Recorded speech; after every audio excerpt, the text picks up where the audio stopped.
Welcome to the Sketchbook Tour. This is my free sketchbook from 2/1/22 to 9/30/22.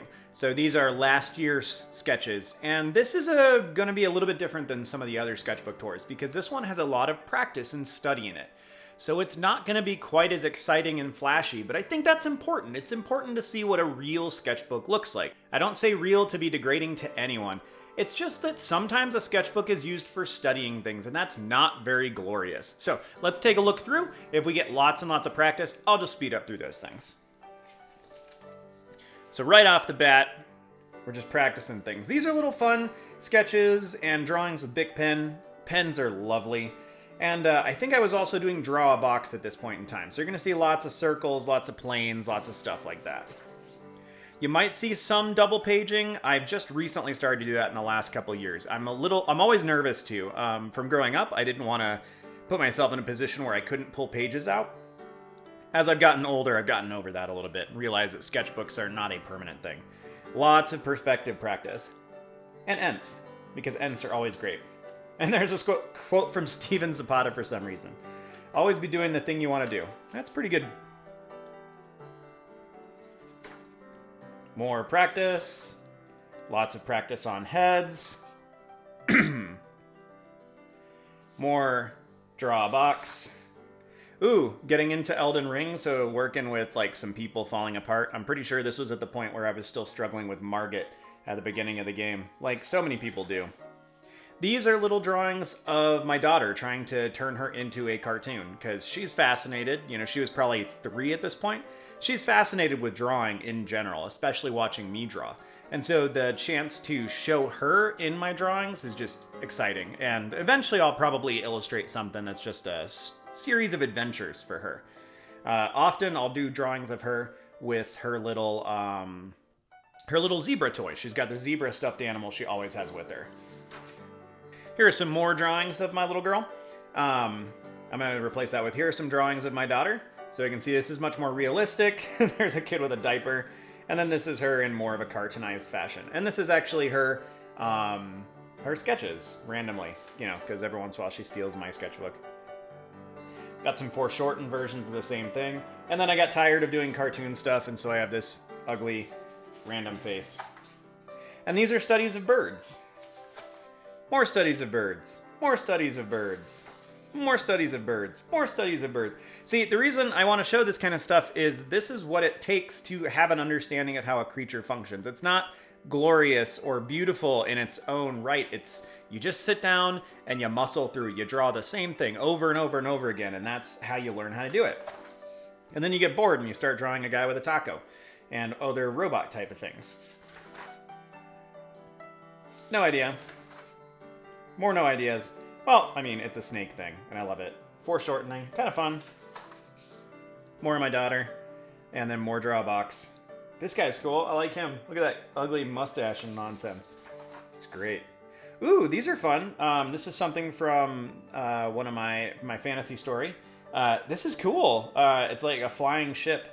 Little perspective things. Those are fun. And then got an awkward bird I'm trying to do from memory after doing all the studies. More just kind of studies. I like how this says not terrible. That's perfect. I'm almost positive this came from looking at Peter Hahn's work. Practicing more, trying to figure out perspective-wise what would be happening if a structure was moving through space like this. Playing with that, getting tired and doing some weird Lego human hybrid. Working on things for another story called Amongst the Broken, which is another story that I've been working on for a long time that has these little doll/robot things, kind of like the movie 9, if you've ever seen that. Post-apocalyptic, buried underneath Siberia. You know, really normal kind of stuff. These are characters from there too. In fact, this is based on a good friend of mine. I love the hair here and the pen strapped to the back. This is Boxhead Samuel. I don't remember the name of this character, but it's based on a buddy of mine. And then, the chubby guy's great, isn't he? Oh, man. Yeah, I love these little character guys. They're great. So much fun to play with. This one's based on another friend, as is this. It was based on an old student. And then this is the character Indigo, and he's the younger brother of the main character. He's missing an eye, but kind of obsessed with not missing the eye, and so he tries elaborate cover-ups, like his cowboy hat there, and Often one of the kind of what you think of as a stereotypical Russian hat to hide his eye. So he doesn't want anybody to know that he's missing the eye. And these are all little character drawings and sketches. Same character as before, just fleshed out a little bit more.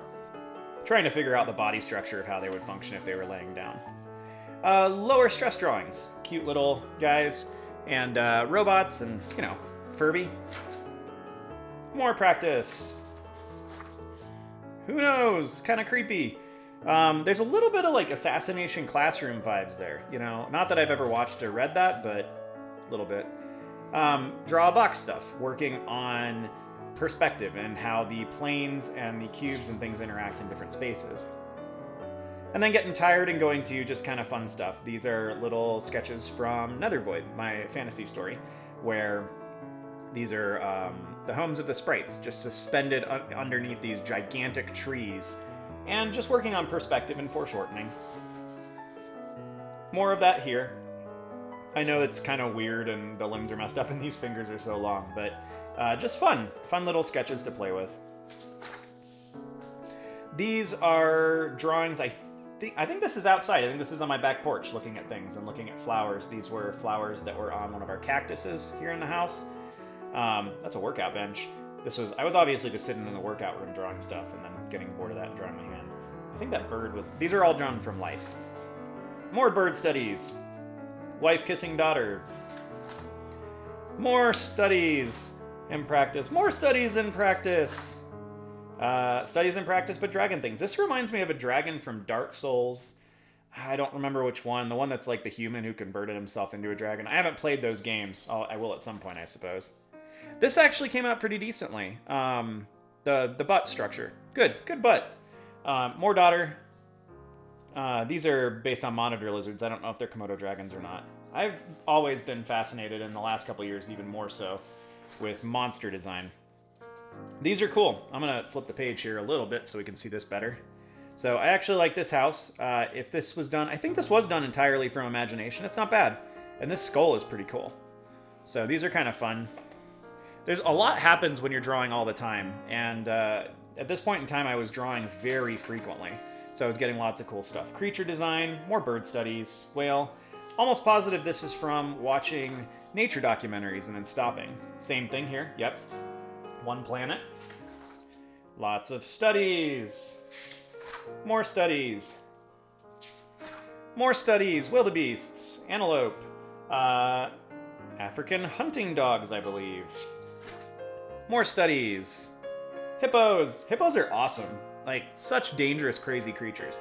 Some of this is from Blaise class, and looking at the different structures in how animals are put together. So you've got rigid, flexible, rigid, flexible, rigid, flexible. All the different sections of the animal, so you can kind of process it that way. This is fun, breaking down the individual structure of how the hippo's head is put together. More studies. Bison here, rhinos over here. I need to get back into doing these kind of things. Oh, a whole page of hooves.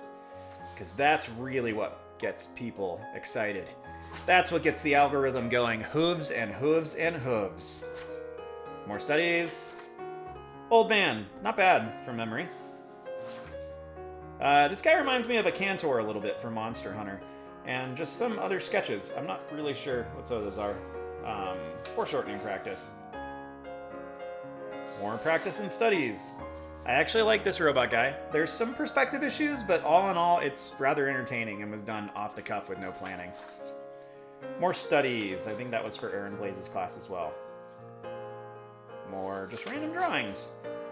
More daughter stuff and then a monster, because you gotta balance yourself.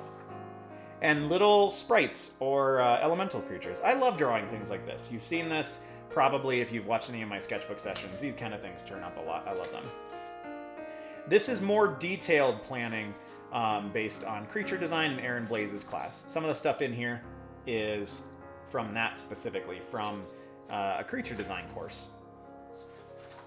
Which about halfway through I realized I'm not ready to do yet, and so I stepped back from it. But I purchased it, so I'll be able to do it when I feel like I'm ready. More studies. Not sure why I didn't finish that. It's not terrible. More studies from nature documentaries. More studies! More studies! More studies! More studies. If at any point you want to stop and pause and like look at the studies, go for it.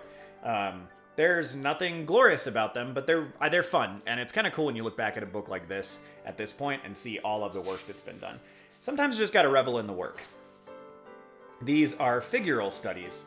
Figures are a weak point for me, and so every once in a while I will kind of dive in and work from them for a couple days or a couple weeks, and at some point as my skills progress, as they are right now, I will actually have to dive in and do it. I found recently that the easiest way for me to hold on to things that I'm learning, and the most fun way to learn continually, is to do a thing, do a project, something like Inktober that requires different references throughout the whole process. When I look things up because of that, then I end up holding on to that knowledge much better, and I end up researching things that I wouldn't necessarily have researched otherwise.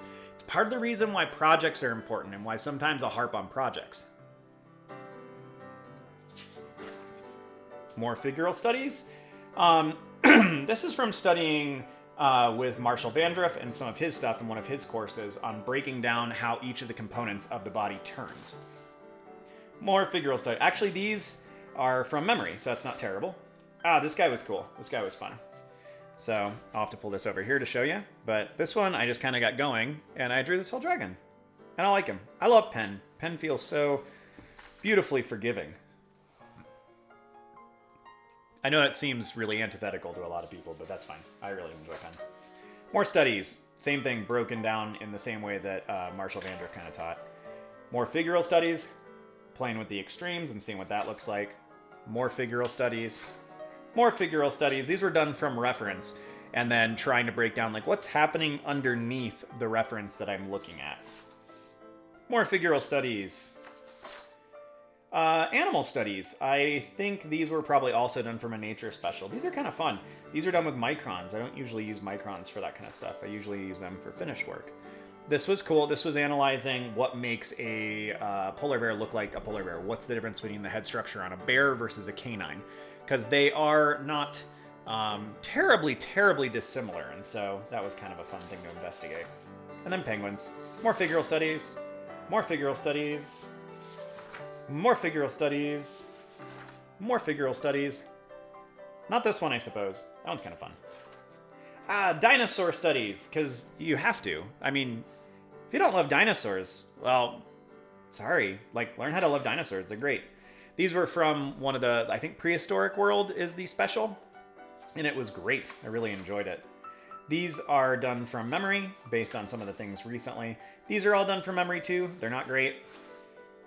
Figural studies. More figural studies. More figural studies. I really like this one. This one came out well. And this one's not bad either. There was a DeviantArt page, I believe I found, that had a couple that did lots of photos like this, and they were really high quality.